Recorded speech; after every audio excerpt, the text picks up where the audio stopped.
She never imagined that a simple classroom in war-torn London would become the last hope for children who had already lost everything. The bombs fell like thunder that September morning in 1940. Margaret Thornfield pressed her body against 32 trembling children huddled beneath wooden desks. The building shook. Dust rained from the ceiling, but her voice never wavered as she continued reading, "The Wind in the Willows," turning each page as if death wasn't dancing overhead. These weren't ordinary students. Every child in that basement classroom had a father fighting somewhere across the channel. Some in North Africa, others in the skies above Britain. Many would never return home. Margaret knew this. The children knew this. Yet here, in this makeshift school carved from a bombed-out church, they found something the war couldn't touch. Hope. Margaret Thornfield wasn't supposed to be there. 2 years earlier, she'd been teaching at an elite boarding school in the countryside, far from the destruction. Safe, comfortable, but when she learned about the forgotten children of London's East End, the sons and daughters of enlisted men left behind with no schools, no structure, no future, something inside her shattered. She couldn't sleep knowing they were alone.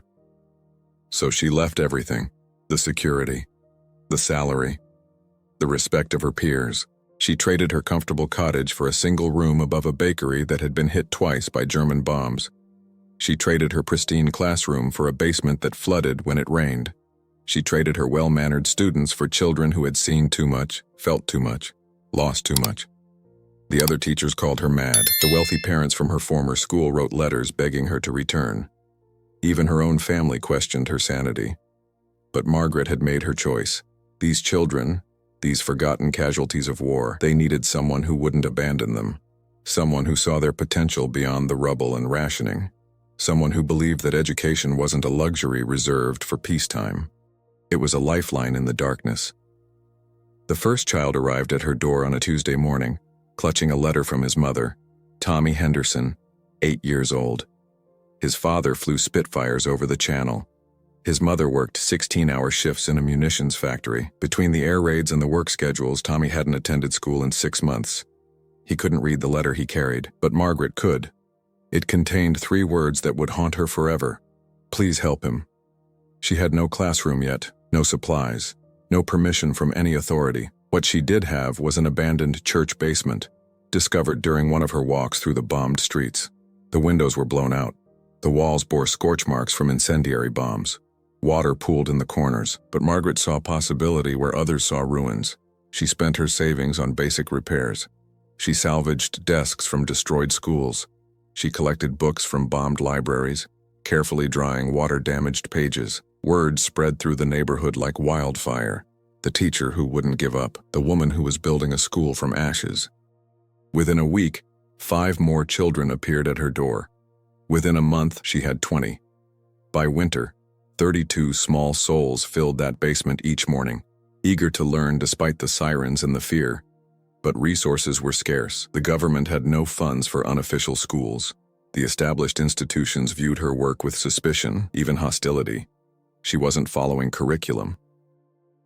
She wasn't certified for this type of teaching.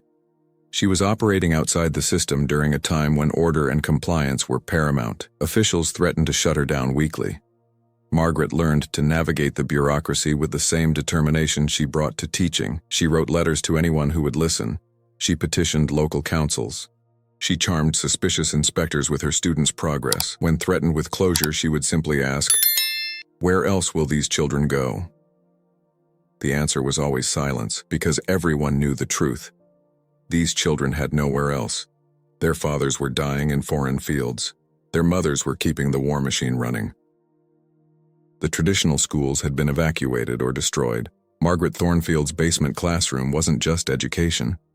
It was salvation. It was proof that civilization could endure even as the world burned above. The children came with more than just eager minds. They brought the war with them. Sarah Miller, age 7, hadn't spoken since watching her neighbor's house explode in a direct hit. She sat in the corner, drawing endless pictures of planes dropping bombs on stick figures. David Patterson, 10, flinched at every loud noise and kept checking the exits. Little Emma Thompson carried her father's last letter everywhere, though she was too young to read it. Margaret understood that teaching multiplication tables wasn't enough. These children needed to process trauma that most adults couldn't comprehend. They needed to find words for fears that kept them awake at night. They needed to believe that learning still mattered when everything they knew could disappear in a flash of light and thunder. So Margaret rewrote the rules of education. She let Sarah communicate through drawings until words finally came. She taught David that his hypervigilance, while exhausting, had kept him alive, and that he was safe here. She read Emma's father's letter aloud whenever the girl asked, which was daily, until Emma memorized every word and could recite it like a prayer. The basement became more than a classroom. It transformed into a sanctuary where broken children could slowly piece themselves together, where nightmares could be shared without judgment, where tears were met with understanding, not shame. Margaret created lessons around their experiences, teaching history through their father's service, geography through the battles being fought, mathematics through ration calculations.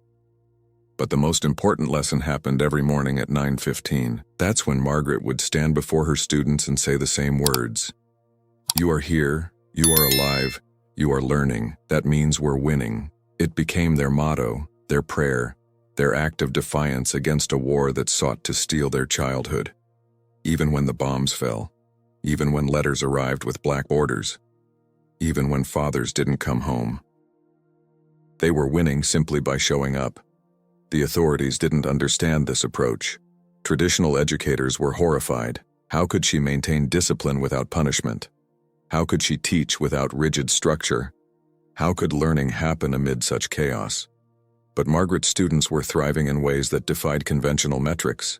They were reading, they were writing, they were solving problems. More importantly, they were healing. The letter arrived on a cold February morning in 1941. Margaret recognized the handwriting immediately. Captain James Morrison, father of her student Lucy, had been corresponding with Margaret for months. His letters from North Africa were filled with questions about his daughter's progress, requests for extra assignments, and gratitude that bordered on desperation. "Knowing she's learning, knowing she's safe with you, it's the only thing that keeps me sane in this desert hell," he'd written. But this letter was different. This letter was from his commanding officer.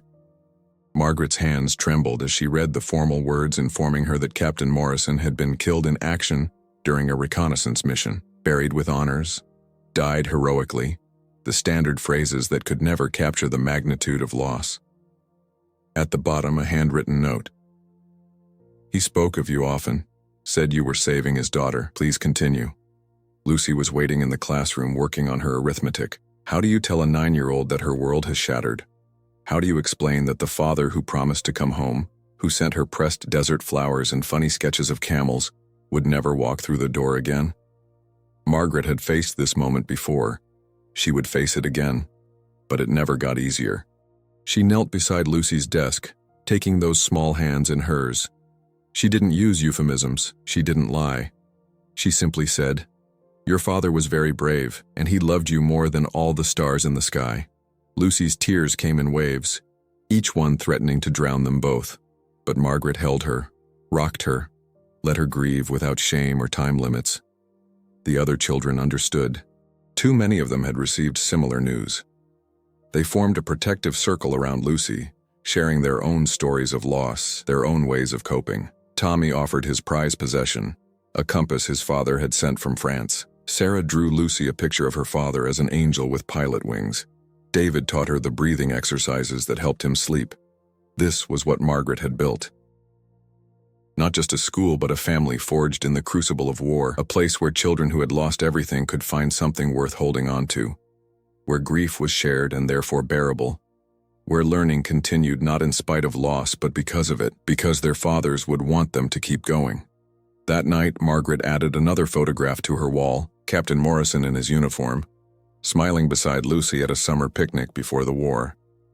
The wall was filling up now, too many faces, too many fathers who would never see their children graduate, marry, have children of their own. But their memory lived on in every lesson taught, every book read, every small victory in that basement classroom. The miracle came disguised as a problem. William Hartley arrived in March 1941, angry and defiant. 13 years old with fists already scarred from street fights. His father had died at Dunkirk, and William had spent months living rough, stealing food, trusting no one. The authorities gave Margaret an ultimatum. Take him or he goes to a reformatory. She took him. William tested every boundary. He disrupted lessons. He intimidated younger students. He destroyed supplies in fits of rage. Other teachers would have given up. The easy choice would have been to admit defeat, to send him away, to focus on the children who wanted to learn. But Margaret saw something others missed. She saw a boy drowning in grief with no idea how to swim. So she gave him responsibility instead of punishment. She made William her assistant, tasking him with protecting the younger children during air raids. She had him help repair damaged books, his careful hands surprisingly gentle with torn pages. She asked him to share stories of his father, not how he died, but how he lived. Slowly, the armor cracked. The anger gave way to tears he'd been holding back for months. The transformation wasn't immediate or easy. William still struggled with trust. He still lashed out when overwhelmed, but he also began teaching the younger boys to read. He organized soccer games during breaks, carefully ensuring everyone got to play. He became the first to arrive each morning, helping Margaret prepare the basement for another day of defiant education. One morning, Margaret found him reading to Emma Thompson. The little girl who carried her father's letter had climbed into William's lap, and the boy who'd arrived so hardened by loss was patiently sounding out words from a picture book. His voice was soft, protective. When he noticed Margaret watching, he didn't stop. He just kept reading, as if this moment, this connection, was more important than maintaining his tough facade. This was the true victory, not the academic progress, though that continued despite the circumstances, not the official recognition, which never came. The victory was in these moments of humanity flourishing in inhuman times. It was William choosing gentleness over violence. It was children raising each other when the adults were consumed by war. It was proof that education wasn't just about knowledge. It was about remembering how to be human when the world wanted you to be anything but. The American arrived on a rain-soaked Thursday in September 1941, before his country had even entered the war. Lieutenant Robert Fisher was a volunteer with the Eagle Squadron, American pilots flying for the RAF. He'd heard about Margaret's school from a British wingman whose nephew attended. What started as curiosity became something more when he saw the basement classroom. 36 children learning geometry while bombs fell, a teacher creating order from chaos, hope growing in the rubble. "Ma'am," he said, hat in hand, "I'd like to help." Margaret was suspicious at first. They'd had visitors before, well-meaning observers who came to gawk at the brave little school before returning to their comfortable lives. But Robert returned the next day, and the next. He brought supplies and pencils and paper that were worth their weight in gold. He fixed the leaking roof. He taught the children about America, about planes, about why he'd crossed an ocean to fight. But his greatest gift came in the form of a promise. "When I fly missions," he told the class, "I'm going to carry something from each of you. A drawing, a letter, a lucky charm. That way you're all up there with me, fighting for your future." The children took this seriously. Sarah drew a picture of a rainbow over London. William wrote a poem about courage. Lucy contributed her father's service ribbon. Emma offered her precious letter, though Robert gently convinced her to keep it safe. On his first mission carrying their tokens, Robert's Spitfire was hit by anti-aircraft fire over France. His wingman reported seeing him struggle with the controls, fighting to keep the damaged plane airborne. In his cockpit, scattered among the instruments, were 32 pieces of hope from Margaret's students. Somehow, he limped back across the channel and crash-landed in a Kent field. He returned to the school with his arm in a sling and burns across his face. The children gasped, but Robert just smiled. From his flight jacket, he produced their drawings and letters, singed but intact. "These kept me going," he said. "When I thought I couldn't make it, I remembered I was carrying your dreams. I couldn't let them crash." The impact on the children was profound. They'd sent their hope into battle and it had returned. They'd participated in the war effort not as victims but as contributors. Their classroom wasn't separate from the fight for freedom. It was part of it. Each lesson learned, each day survived, each moment of joy stolen from the darkness was an act of resistance. Robert became a regular presence when not flying. He taught mathematics through navigation. He explained physics through flight dynamics. He showed them that Americans and British were united not just in war, but in the belief that education, childhood, and hope were worth protecting. When America entered the war months later, the children felt they'd helped bring their ally into the fight. The crisis came in the winter of 1942, when everything nearly ended. A direct hit on the building next door had damaged the church's foundation. The basement flooded completely. The makeshift classroom was destroyed. Desks floated in 3 feet of icy water. Books dissolved into pulp. Years of careful construction were erased in minutes. Margaret stood in the ruins, watching her life's work sink beneath brown water. And for the first time she wondered if she had the strength to continue. The children arrived that morning to find their teacher sitting on the church steps, head in her hands. But they didn't leave. Tommy started pulling desks from the water. William organized a bucket brigade. Sarah and Lucy salvaged what books they could. Even little Emma, now 8 and finally learning to read, carried waterlogged papers to dry in the weak winter sun. The students Margaret had saved were now saving her school. Word spread through the neighborhood. Parents arrived after factory shifts. Off-duty air wardens brought pumps. Even rival schools sent supplies. The basement that had housed so much learning, so much healing, became a community project. Everyone who helped had a story. A cousin who'd attended. A neighbor whose child had learned to read there. A mother who credited Margaret with saving her son's life. The most unexpected help came from the authorities who'd tried to shut her down. A school inspector arrived, not with citations but with official forms. "I'm recommending you for emergency education funding," he said quietly. "I was wrong. What you're doing here, it's more important than regulations." The funding was minimal, but the recognition was everything. Margaret's school was no longer a rogue operation. It was acknowledged, validated, necessary. Within a month they'd rebuilt. The new classroom was still in the basement, still cold, still threatened by bombs. But it had proper desks salvaged from a closed academy. It had a small library donated by publishers moved by their story. It had a coal stove that William tended religiously, ensuring the younger children stayed warm. Most importantly, it had the same spirit, unbroken by the flood, unbowed by the war. Margaret learned something vital from that crisis. She wasn't alone in this fight. The school she'd built had become bigger than her vision. It belonged to the community now, to the parents who needed somewhere safe for their children, to the children who needed to believe in tomorrow, to everyone who understood that maintaining civilization in wartime wasn't naive idealism. It was necessary rebellion. The flood had tried to wash away their hope. Instead, it revealed how deep the roots had grown, how many lives had been touched, how a basement classroom had become a symbol of everything they were fighting to preserve. The water receded, but the connections remained, stronger than ever. D-Day changed everything. On June 6, 1944, as Allied forces stormed the beaches of Normandy, Margaret held special lessons about courage.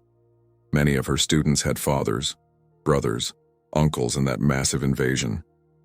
The waiting was agony. The not knowing was worse. So she channeled their anxiety into action, into learning, into hope. They studied the geography of France. They calculated distances and supply lines. They wrote letters to soldiers they'd never meet, words of encouragement from children who understood sacrifice. Margaret turned fear into education, helplessness into purpose. When the radio announced the successful establishment of beachheads, her classroom erupted in cheers and tears. But victory came with costs that hit close to home. Lieutenant Robert Fisher, their American pilot who'd become family, was shot down over Normandy on D-Day +3. This time he didn't make it back. The telegram arrived at the school because he'd listed Margaret as his emergency contact. "No family in England except yours," he'd written. The children were devastated. Robert had shown them that heroes were real, that strangers could become family. That courage came in many forms. They held their own memorial service in the basement classroom. Each child shared a memory. Sarah drew his portrait from memory. William read a poem about eagles and freedom. Lucy played a song on a battered piano someone had donated. Emma, now reading fluently, read aloud from Robert's favorite book. Margaret spoke about how Robert had chosen to fight for children he'd never met, in a country not his own because he believed in their future. "He carried your hopes into battle," she reminded them. "Now you must carry his forward into peace." The losses mounted as the Allies pushed toward Germany. More fathers wouldn't return. More black-bordered letters arrived. But something had shifted in the classroom. The children were no longer just surviving the war. They were preparing for what came after. They studied rebuilding. They learned languages to speak with liberated peoples. They discussed justice and forgiveness with a maturity that belied their years. Margaret adapted her teaching to this new reality. Yes, they still learned arithmetic and reading, but they also learned how to process grief, how to honor the dead by living fully, how to build a better world from the ashes of the old. These weren't just students anymore. They were the generation that would have to heal their nation's wounds. The basement classroom had become a laboratory for reconstruction, not just of buildings and economies, but of human spirits, of childhoods interrupted by war but not destroyed by it, of futures that seemed impossible but grew closer every day. Margaret looked at her students, scarred but strong, grieving but growing, and saw not victims but architects of tomorrow. Victory in Europe came on May 8, 1945, but the celebration in Margaret's classroom was muted. Too many empty chairs, too many photographs on the wall, too many children who'd learned to smile through tears. As London erupted in joy, Margaret gathered her students for a different kind of lesson. Not about winning or losing, but about what comes next. The war is over, she said. But your education is just beginning. She was right. The challenges of peace proved almost as daunting as those of war. Fathers returned changed, struggling with wounds both visible and hidden. Families reunited found themselves strangers. The economy shifted from wartime production to uncertain peace. Many believed the special schools like Margaret's were no longer necessary. The crisis had passed. Normal education could resume, but Margaret's students weren't normal anymore. They'd learned too much, seen too much, survived too much. Traditional schools seemed trivial after years of education amid air raids. Strict discipline felt insulting to children who'd already governed themselves through crisis. Rote memorization paled compared to lessons learned through loss and resilience. So Margaret fought one more battle, for the right to continue her unconventional methods. She petitioned the education board with testimonials from parents, from surviving fathers, from community leaders. Her students, led by William, organized their own campaign. They wrote essays about their education. They demonstrated their knowledge to skeptical officials. They proved that wartime learning had prepared them better than any traditional curriculum. The board relented, partially. Margaret's school could continue, but only as a special program for war-affected children. It was a compromise, but it was enough. The basement classroom remained open, now serving a new generation of students struggling with peace after knowing only conflict, children of veterans with shell shock, orphans still processing loss, families trying to rebuild from rubble, both literal and emotional. Margaret's methods evolved, but her mission remained constant. Education as healing, learning as hope, knowledge as the bridge between trauma and tomorrow. She'd started with 32 frightened children in a bombed basement. She'd created something that transcended conventional schooling, a model for how education could adapt to serve not just minds but souls. The photograph from VE Day shows Margaret surrounded by her students. Some are smiling, some are crying. All are holding hands. In the background, the basement entrance that had sheltered them through humanity's darkest hours. In their eyes, the light of hard-won wisdom.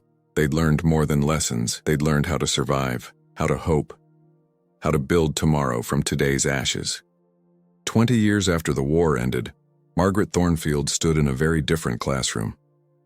The basement had been transformed into a proper learning center, funded by a grateful government and generous donors.